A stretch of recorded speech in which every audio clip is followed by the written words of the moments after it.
Medical visa আমরা নিচ্ছি, medical visa নিচ্ছি, এতে চিপে আমরা ট্রিটমেন্ট পাচ্ছি, আর আপনারা আমাদের কারণে বৈদেশিক মুদ্রা অর্জন করছেন। আরে কৃতজ্ঞতা বোধ দিদি, কৃতজ্ঞতা বোধ, একটা কৃতজ্ঞতা বোধ থাকে। মেডিকেল ভিসার জন্য আপনারা অ্যাপ্লাই করছেন, আবার আনসারুল্লাহ বাংলা ভারতকে গজওয়াতুল হিন্দ বানানোর অ্যাপ্লাই করছে। ऐसे कैसे चलेगा দিদি?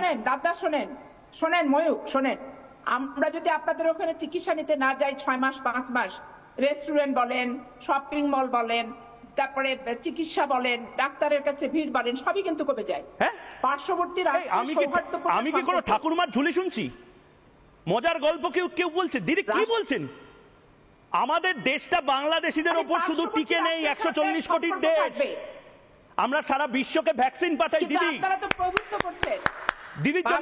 দিদির জন্য বাংলাদেশে একটু কফি সাপ্লাই করা হোক, যে ট্রাকে করে আলু যাচ্ছে, চাল যাচ্ছে, একটু কফি পাঠানো হোক। দিদি বুঝতে পারছেন না কার সাথে কথা বলছেন? নির্মূল করতে হবে।